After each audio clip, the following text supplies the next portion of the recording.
बिस्मिल्लाहिर्रहमानिर्रहीम। अस्सलाम वालेकुम मेरे प्यारे प्यारे दोस्तों। आज मैं आपके लिए बीफ टिक्का बोटी की रेसिपी लेकर आई हूँ।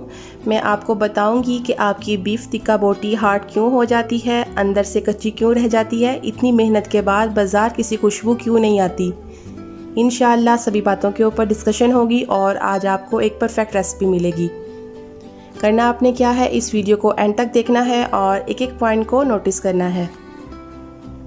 बिस्मिल्लाहिर्रहमानिर्रहीम। गोश्त को मैंने सिरके वाले पानी के साथ अच्छे तरीके से धोकर इस टोकरी में रख दिया है ताकि इसका जो मज़ीद पानी है वो नीचे से निकल जाए और ये ड्राई हो जाए।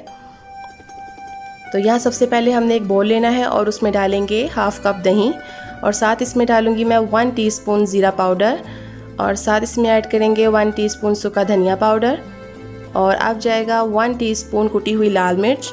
कुटी हुई लाल मिर्च का फ्लेवर बहुत ज़्यादा अच्छा होता है। और अब इसमें डालेंगे 1 टीस्पून लाल मिर्च पाउडर और हाफ़ टेबल स्पून इसमें ऐड करेंगे नमक, ये भी चला गया। और इसमें जाएगा हाफ़ टीस्पून गरम मसाला पाउडर और ये है 1 टेबल स्पून टिक्का मसाला। ये ऑप्शनल है, ये आपको आसानी से बाहर से मिल जाएगा और इंशाल्लाह आपको इसकी रेसिपी भी मिल जाएगी। और इसमें ऐड करेंगे 1 टेबल स्पून अदरक लहसुन का पेस्ट और ये है 1 टेबल स्पून पपीता का पेस्ट। पपीता पेस्ट गोश्त को गलाने के लिए और इसको जूसी बनाने के लिए काम आता है। अगर आपके पास नहीं है तो आप कच्ची पाउडर डाल सकते हैं, कोई भी मीट एंड राइज़र आप इसकी जगह यूज़ कर सकते हैं। इन सब चीज़ों को हमने अच्छी तरह से मिक्स कर लेना है ताकि तमाम मसाले मिक्स हो जाएं। एक जान कर लेंगे हम इन सब चीज़ों को और एक शानदार सा बैटर तैयार कर लेंगे। और इसके बाद एक बोल के अंदर हम जो हमने गोश्त लिया है वो डालेंगे। ये बीफ का गोश्त लिया है मैंने 1 किलो और इसको इस तरीके से मैंने काट लिया हुआ है। और जो मसाला जो बैटर हमने तैयार किया था वो हम इस तरह गोश्त के ऊपर डाल देंगे। इसकी मैरिनेशन बहुत ही शानदार होगी। आपने कम से कम इसको 6 से 7 घंटे के लिए रखना है कि जब आप इसको स्टिक के ऊपर लगाएं कि आप देखिएगा कि कितना सॉफ्ट हो चुका है। आज हम कोयले या अंगीठी नहीं लगाएंगे क्योंकि ये बहुत ही लंबा चौड़ा काम होता है और इसके लंबा होने की वजह से अक्सर लोग इसको स्किप कर देते हैं। तो इसलिए हमने आज मैं आपको इतनी परफेक्ट रेसिपी दूंगी कि ना आपको खुशबू भी वही आएगी, फ्लेवर भी वही आएगा और हमारी रेसिपी भी जल्दी तैयार हो जाएगी। अच्छी तरह हमने इसको मिक्स करके अब कवर कर देना है और इसको कम से कम फ्रिज में रखेंगे हम 6 से 7 घंटे के लिए मैरिनेशन में। दोस्तों, अगर आप मेरे चैनल पर नए हैं तो चैनल को ज़रूर सब्सक्राइब किया करें और ख़ास बात ये वीडियो अच्छी लगे तो वीडियो को भी ज़रूर लाइक किया करें। यहाँ 7 घंटे हो चुके हैं और मैरिनेशन हुए। इसको हम पहले एक दफ़ा अच्छे से मिक्स कर लेते हैं ताकि अगर इसके ऊपर से कोई मैरिनेशन उतरी है तो उसे अच्छे तरीके से लग जाए। लीजिए, हमारा अच्छे तरीके से मिक्स हो गया है। अब आपने क्या करना है, अब आपने इस तरह की स्टिक्स लेनी है और ये आपको बाज़ार से इजीली मिल जाएंगी। और इसके ऊपर आपने जो हमारा बीफ है आपने उसको स्टिक्स के ऊपर इस तरह लगा देना है। ये देखिए गोश्त किस तरह आसानी के साथ स्टिक्स के अंदर चला जाता है। इससे हमें पता चलता है कि जो हमारा मीट है वो काफ़ी ज़्यादा गल चुका है ऑलरेडी।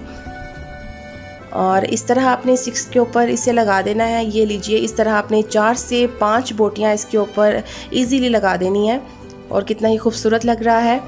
तो दोस्तों देखिए, हमने यहाँ पर लगा दी हैं तमाम स्टिक्स के ऊपर। तमाम जो मीट है वो हमने लगा दिया है और ये एक जैसी साइज़ में कटी हुई हैं। अगर आपकी छोटे या बड़े साइज़ में काट ली हैं आपने तो इसमें कोई परेशानी की बात नहीं है। अब आपने क्या करना है, अब आपने फ्राई पैन के ऊपर थोड़ा सा ऑयल डालना है और इसको फ्राई कर लेना है। तो दोस्तों देखिए, इसमें कम से कम यहाँ हमारी जो स्टिक्स हैं वो 4 आई हैं। जो अहम बात है वो आपकी यहाँ पर शुरू होती है। होता ये है कि लोग फ्लेम ज़्यादा कर देते हैं, ऊपर से जो मीट है वो जल जाता है, अंदर से कच्चा रह जाता है। लेकिन आपने क्या करना है, आपने आंच को कर देना है मीडियम टू लो, ठीक है, बिल्कुल 2 से 3 मिनट के लिए। उसके बाद आपने आंच को टोटली लो कर देना है, बिल्कुल लो फ्लेम पे आपने इसको पकाना है। इससे क्या होगा, जो हमारा मीट है वो जलेगा भी नहीं, ये ड्राई भी नहीं होगा, हार्ड भी नहीं होगा और अंदर तक पक भी जाएगा। आपने इस बात का ख़ास ख्याल रखना है, जो आपकी फ्लेम है वो बिल्कुल लो होनी चाहिए, हाई फ्लेम आपने बिल्कुल भी नहीं रखनी। और देखिए दोस्तों, दूसरी साइड पे भी हमने इसी तरह जो फ्राई पैन में स्टिक्स जो है पकने के लिए बिल्कुल लो फ्लेम पे रखी हुई हैं ताकि जो हमारा टाइम है वो बच सके। और यहाँ 5 से 6 मिनट हो चुके हैं इसको लो फ्लेम पे पकते हुए। अब हम इसकी साइड चेंज कर देते हैं। इनकी साइड चेंज करना बहुत ही ज़्यादा इजी है। देखिए हम इसको कितनी आसानी से पलट रहे हैं, बिल्कुल भी कोई प्रॉब्लम नहीं हो रही। तो आपने इस तरह इसकी साइड चेंज करनी है। ये बिल्कुल लो फ्लेम पे पक रही हैं और ये जल भी नहीं रही, क्योंकि आंच बहुत ही ज़्यादा हमने लो पे रखी हुई है। तो आपने भी इस बात का ख़ास ख्याल रखना है दोस्तों, आपने आंच बिल्कुल लो पे रखनी है। देखिए इस तरह आपने लो फ्लेम पे इसको पकाना है।